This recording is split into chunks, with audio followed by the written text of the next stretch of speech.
Hello, I'm Kyle Lacroix from Sets Consulting, and this is episode 8 of Sets Stories.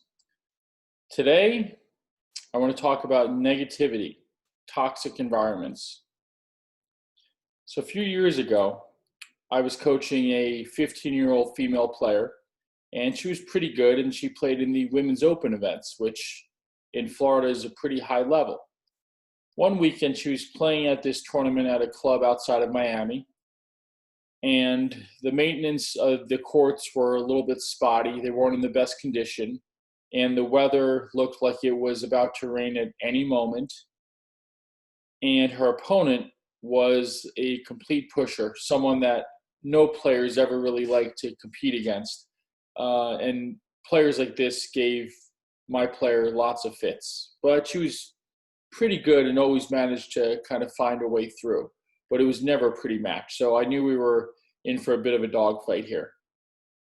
And on top of things, this happened to be her opponent's home club. So not only were her coaches watching, but all of her family, her friends, and they were cheering on every point that she won and every point that my player lost. And so it was just a really bad environment overall. Just the from the courts, the weather, the atmosphere, just everything. So my player loses the first set pretty comfortably. I think it was like 6-2, something like that. And second set, she loses first service game. So she's down an early break, gets down a second break. I think it's now 4-1, or 1-4, I should say, for her opponent. And then the rains come. And during rain delays, you can talk to your players, and I was so happy the rains came.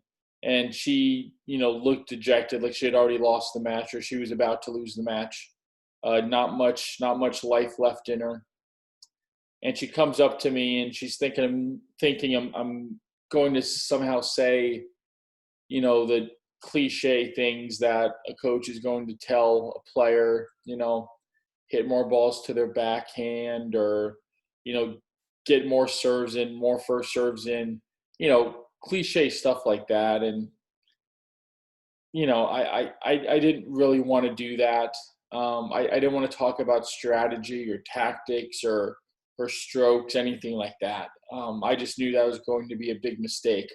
I had to get in her head a little bit and make her realize that all of these things that are going on around her, the opponent, the weather, the court conditions, those were out of her control. But she was thinking about them way too much. So I had to find a way to get her to kind of refocus and think about playing her game and her style and not worry about everything else. So I told her, when you go back to the court, you're going to grab a cup of water. And this cup of water, I want you to fill it all the way to the top. It's one of these little paper Dixie cups with the cooler in between two quarts. So I told her, take that little Dixie cup, fill it all the way up with water, and I want you to take 2 laps around the tennis court. And so she kind of looks at me like, are you crazy? Like, why are you telling me this? Why aren't you telling me some sort of strategy of how you get out of this situation? And I said, just do this. Promise me that you will do this. Don't think about anything else. Don't think about forehands, backhands. Just do this. Fill up that paper cup of water and take 2 laps around the court, and don't spill a drop on the court. Just concentrate on that. So she nods her head, and like typical Florida weather, the rains came, and then they left after 5 minutes, and the sun came out, and the courts were in decent enough shape to play on in no time at all. So as soon as she goes back on court, she goes to that little igloo cooler, and she takes a paper cup, and she fills it all the way up, and she takes 2 laps around the court. And I don't know if she really spilled any water or not, but it looked like she was doing a pretty good job. So they had to warm up briefly again. And once they started warming up, it was like a completely different player. She won the next 5 games in a row. So she won the second set 6-4, and I think she won the third set like 6-1 or 6-2. Just played lights out to the point where her opponents, friends and family and coaches, they really didn't say anything. They weren't applauding for anything. They just weren't even talking. They were shocked. And so after she won the match, she has a big smile on her face, and she comes up the steps and she's just kind of shaking her head like, what's up with that? How did that even work? Why did you say that? And, instead of always telling my players the answer, I always like to question them and see if they can come up with the answer. So I asked her, I said, well, why do you think it worked? What happened out there? What was really the game changer? And she said, well, I realized that when I was holding that cup of water and I wasn't trying to spill it, and I was so focused on not trying to spill a drop on the court, I forgot about the weather, and I forgot about how my opponent plays, and I forgot about her family and friends that were cheering against me, and I forgot about just all the bad stuff, and I just started focusing on my game. And once I started focusing on my game and my goal, all those negative things just kind of went away, and I was able to play my best tennis.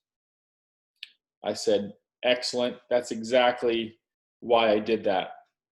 I knew I was taking a big risk doing it, but I also knew that she was a good enough student and a good enough player where she would listen to me and she would at least trust what I would say. So that was a huge story. But oftentimes in life, we're faced with so many negative situations around us. And although those negative situations are real, they don't have to affect us as much as we let them. You still have to focus on your own path and your own goals and your own style and your own game. And so as long as you can do that, think about that paper cup of water. Do not spill any water on the tennis court.